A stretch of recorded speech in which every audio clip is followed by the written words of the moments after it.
তাহলে সেকেন্ড বুদ্ধি, তুই তোর বউকে প্রেগনেন্ট বানিয়ে দে। মানে? আমার তো মনে হয় তোদের এখনো ফুলসজ্জাই হয়নি। তোর বউকে প্রেগনেন্ট বানিয়ে দে। আহ, এটা ওর জন্য বড় শাস্তি হয়ে যাবে। গর্ভাবস্থা 9 মাস তো একদম বিড়াল হয়ে থাকবে, আর বাচ্চা হয়ে গেল তো পায়ে শিকল। এটা কিন্তু একটা ভালো বুদ্ধি দিছস। এতদিন একটা কাজের কাজ হইতেছে।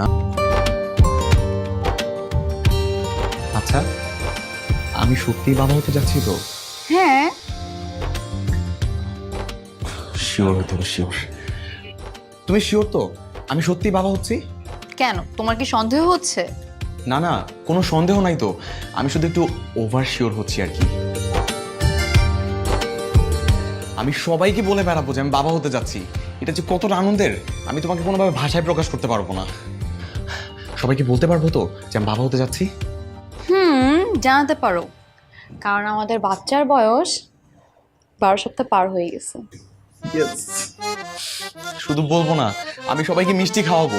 100 কেজি মিষ্টি কিনবো, সবাইকে বিলাবো। ঠিক আছে, খাইও। এই কই যাচ্ছ? রান্না করে, রান্না করতে হবে না? তোমাকে রান্না করতে হবে? আজকে বাসায় মা আপু কেউ নাই, সব রান্না তো আমাকেই করতে হবে। যা করার আমি করব, তুমি এখানে চুপচাপ বসো। আরে না না, আমি এখনো অতটা দুর্বল হইনি। চুপচাপ বসো তো। আজকে আমি রান্না করব, তুমি আমার হাতে রান্না খাবা। আমি রান্না করে যাচ্ছি।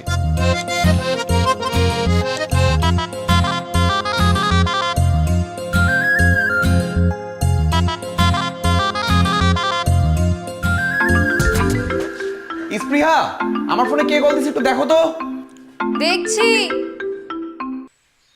কি ব্যাপার বন্ধু, অফিসে আসিসনি কেন? বউয়ের পাশে থাকলে এত হবে? আরে তোর মিশন তো কমপ্লিট, তোর বউ এখন প্রেগনেন্ট। তোর উদ্দেশ্য ছিল তোর বউ প্রেগনেন্ট হবে, হয়ে গেছে। হ্যাঁ, এখন সব বাদ দিয়ে অফিসে চলে আয়। কি হলো, কে কল দিছে? আর পানি কতটুকু দিবে একটু বলো না।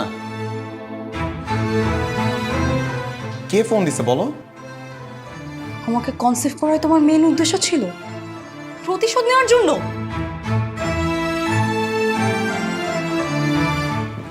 না আসলে ব্যাস, আর কিচ্ছু বলতে হবে না।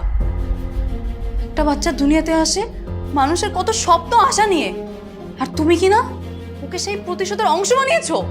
ছি রাফসান, ছি। আমি এই বাচ্চাকে রাখবো না, আমি ওকে পৃথিবীতে আসতে দিব না। ও আসলে কি জানবে? ও আসলে জানবে এই দুনিয়াতে ওর আশাটা ওর বাবার প্রতিশোধের অংশ ছিল। আমি আজই ডক্টরের কাছে যাব, গিয়ে অ্যাবর্শন করাবো।